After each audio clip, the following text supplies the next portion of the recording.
जी नमस्ते, प्रणाम। किसी ने बड़ी कमाल की बात कही है।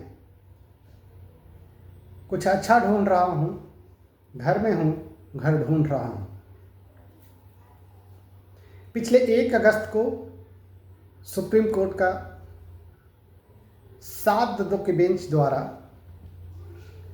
एक वर्डिक्ट आती है, जिसमें कुछ एक जजों का विरोधाभास भी होता है। उनकी अपनी एक अलग विचार होती है। इसमें यह कहा जाए कि जजों की जो डिसीजंस थी वो यूनानिमस नहीं थी, उसमें डिविजन्स थी। और अगर वो डिसीजन यूनानिमस नहीं है तो एक गंभीर विषय बन जाती है। और ये विषय है आरक्षण, रिजर्वेशन। पिछले कई वर्षों से लगातार रिजर्वेशन के मुद्दे बहुत गंभीर रहे हैं और हमारी आरक्षण व्यवस्था में यह कहकर वर्गीकरण किया जाता है कि एक खास रिजर्वेशन कैटेगरी को एक खास जाति के द्वारा खाई जा रही है। ओबीसी को 2 भागों में बांटा गया, क्रीमी लेयर लाकर। वहां पिछड़ा और अति पिछड़ा बनाया गया। उसी प्रकार से एससी और एसटी को भी बांटने का एक प्रयास किया गया है। निश्चित तौर पे समाज को बांटना, समाज को बांटने की एक प्रयास जिस प्रकार से किया जा रहा है, आप ये समझ सकते हैं कि यह कैसी व्यवस्था है, किस प्रकार की व्यवस्था बन रही है। समाज की बांटने की एक कैसी व्यवस्था है।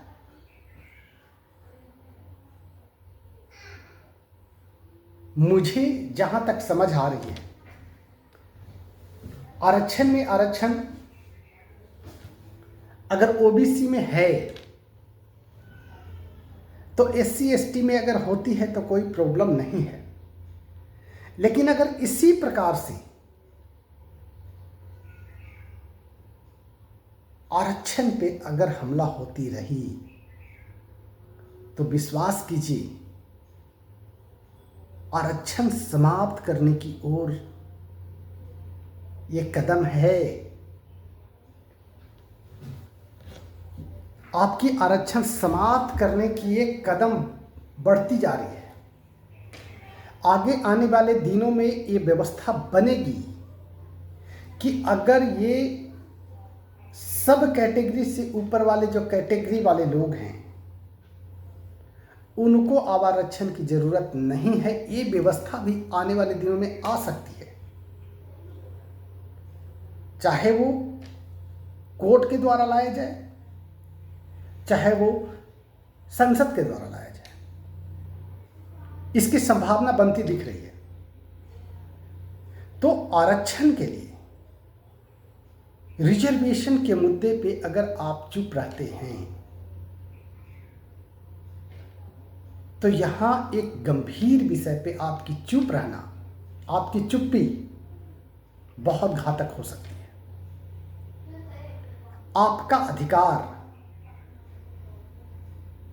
मैंने पढ़ा था, किसी का एक लेख पढ़ा था कि 3 डब्बे थे, 3 लोग थे, उनकी हाइट अलग अलग थी। स्टेडियम में उनको मैच देखना था तो नीचे से एक लकड़ी का डब्बा लगाया जा रहा था जिसमें तीनों की कैटेगरी अलग अलग थी। उनको देखना तीनों को है, लेकिन अगर उनकी हाइट कम है और उनको देखना जरूरी है तो उनकी लकड़ी की जो उड़ेन जो प्लेटफॉर्म होगा उसको बड़ा रखना होगा। तो अगर आपको रेस में दौड़ाना है ना तो सारे घोड़ों को एक जैसा तैयार करना होगा। आप जिस तरफ ले जाने का प्रयास कर रहे हैं और निश्चित तौर पे एक गंभीर इशू हो सकती है, मुद्दा हो सकती है। चलिए मैं सवाल पूछना चाहता हूं।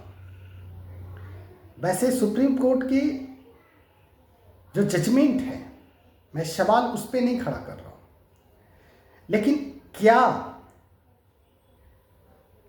अगर ओबीसी में उप वर्गीकरण किया गया, वर्गीकरण करके क्रीमी लेयर लाके एक कंडीशन डाली गई जहां पे 2 भागों में बांट दिया गया,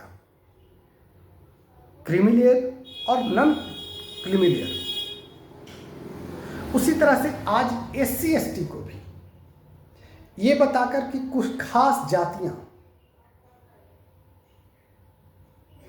इसका लाभ उठा रहे हैं और कुछ खास जातियां इसका लाभ नहीं उठा पा रहे हैं,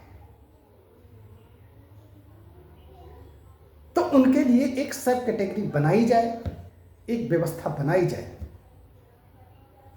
आप व्यवस्था बनाइए, लेकिन क्या ये सवाल नहीं पूछे जाने चाहिए कि क्या ईडब्ल्यूएस, इकोनॉमिकली वीकर सेक्शन जो है, जिसे 10% आरक्षण दिया जाता है, उनकी जनसंख्या ही 10%, 12% है, 15%, लगभग मैक्सिमम 15% जनरल कैटेगरी की, वहां पे 10% आरक्षण उनको दिया जा रहा है, इकोनॉमिकली वीकर सेक्शन के लोगों को। मैं ये जानना चाहता हूं कि क्या पैमाना है इकोनॉमिकली वीकर सेक्शन को तय करने का, और वो पैमाना क्या पूरी तरह से फुलफिल की जा रही है। मैं दावे के साथ कहता हूं कि अगर ओबीसी में, एससी एसटी में वर्गीकरण किया जा रहा है, कैटेगरी को सब कैटेगराइज किया जा रहा है आरक्षण को लेकर, तो ईडब्ल्यूएस में क्यों नहीं?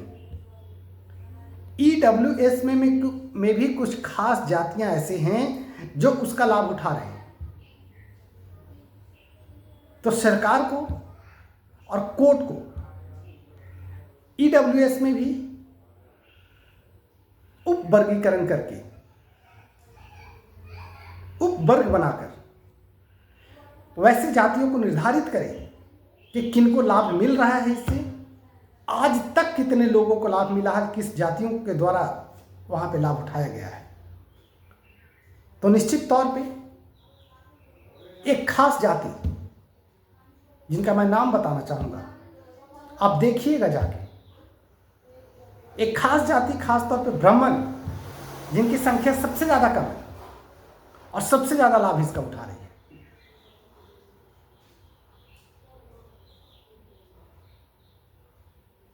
तो फिर वहां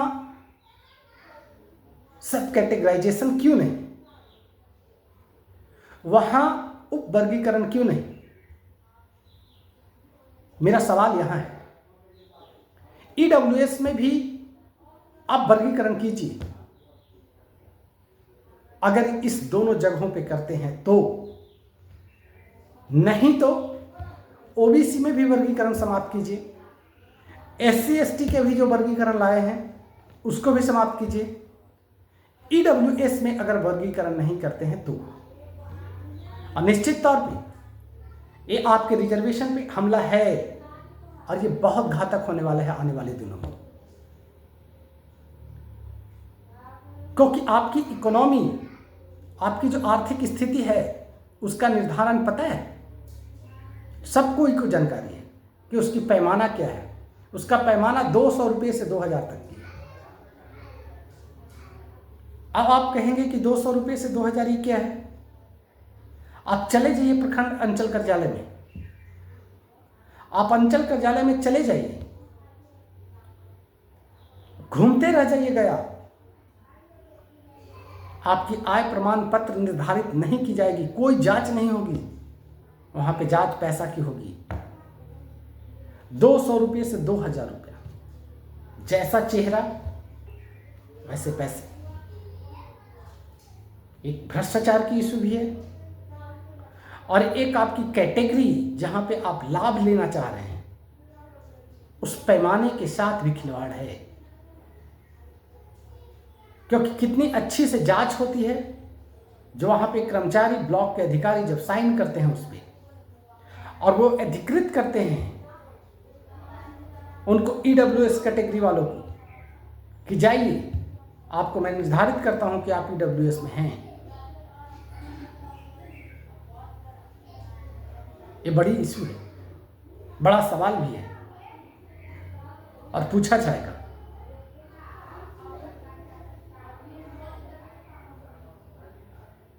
मैं जानना चाहता हूं कि क्या रिजर्वेशन समाप्त करने की एक व्यवस्था तो शुरू नहीं हो गई है?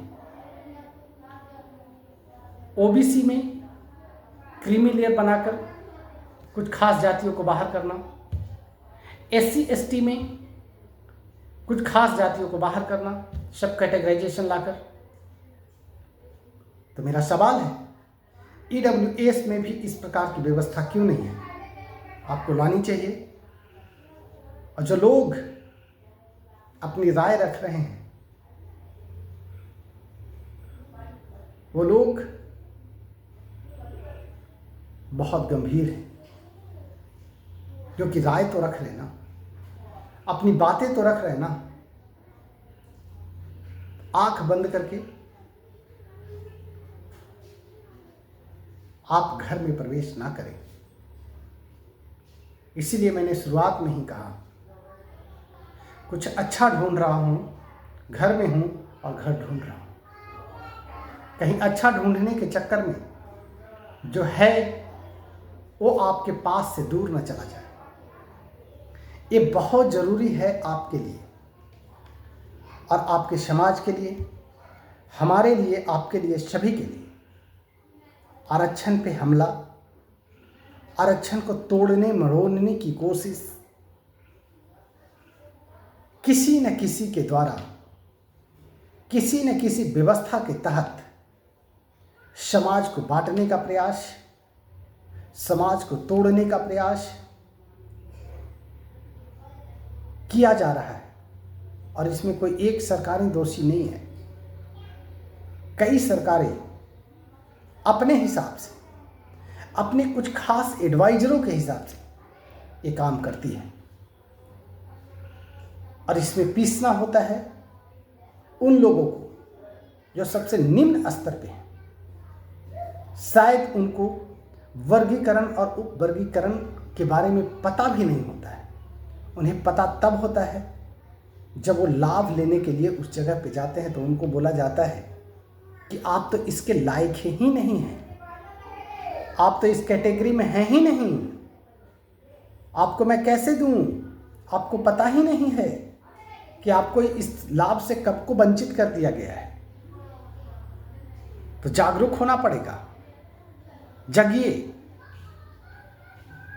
चलिए, बहुत बहुत धन्यवाद आप सबों को। रिजर्वेशन बचाने, समाज को जोड़ने, समाज को बचाने में एक कदम आगे बढ़ाइए।